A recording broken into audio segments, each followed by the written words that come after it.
Chapter 2. Dink raced into the book nook. Josh and Ruth Rose were right behind him. They found 3 seats behind Tommy Tomko and Eddie Carini. Dink plopped his pack on the floor. The clock over the cash register said 3 minutes after 11. "Where is he?" Dink whispered to Tommy Tomko. Tommy Tomko turned around. "Beats me. He's not here yet, and Mr. Paskey looks worried." "Well, what's going on?" Ruth Rose said. Dink told her and Josh what Tommy had said. "Paskey does look pretty nervous," Josh whispered. "Mr. Paskey always looks nervous," Dink whispered back, looking around the room. He saw about 30 kids he knew. Miss Davis, Dink's neighbor, was looking at gardening books. Dink checked out the other grown-ups in the store. None of them looked like a famous mystery writer. Mr. Paskey stood up. "Boys and girls, welcome to the book nook. Wallace Wallace should be here any second. How many of you have books to be autographed?" Everyone waved a book in the air. "Wonderful! I'm sure Wallace Wallace will be happy to know that Greenlawn is a reading town." The kids clapped and cheered. Dink glanced at the clock.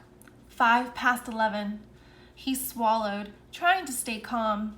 Wallace Wallace was late, but it was only by 5 minutes. Slowly, 5 more minutes passed. Dink felt his palms getting damp. "Where is Wallace Wallace?" he wondered. Some of the kids started getting restless. Dink heard one kid say, "Whenever I'm late, I get grounded."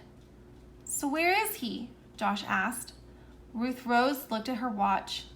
"It's only 10 after, she said. "Famous people are always late." Now Dink stared at the clock.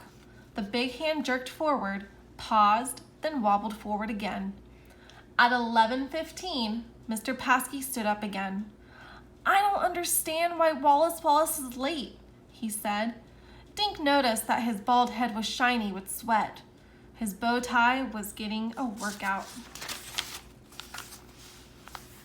Mr. Paskey smiled bravely, but his eyes were blinking like crazy through his thick glasses. "Shall we give him a few more minutes?" The crowd grumbled, but nobody wanted to go anywhere.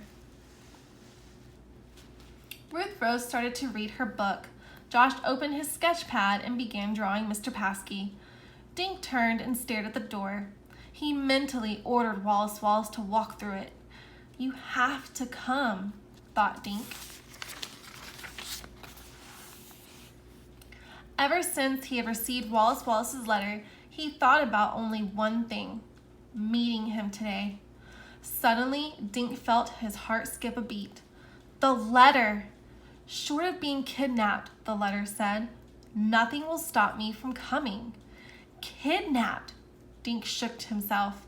Of course, Wallace Wallace hadn't been kidnapped.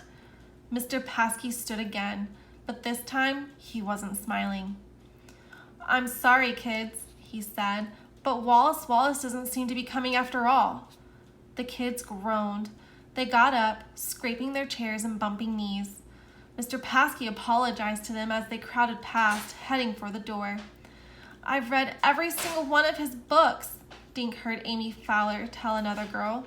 "Now I'll probably never meet anyone famous." "I can't believe we gave up a soccer game for this," Tommy Tomko muttered to Eddie Carini on their way out. Ruth Rose and Josh went next, but Dink remained in his seat. He was too stunned to move. He felt the letter through his jeans. Short of being kidnapped. Finally, Dink got up and walked out. Josh and Ruth Rose were waiting for him. "What's the matter?" Ruth Rose said. "You look sick." "I am sick," Dink mumbled. "I invited him here, and it's all my fault." "Well, what's all your fault?" Josh asked. "This," he said, thrusting the letter into Josh's hands.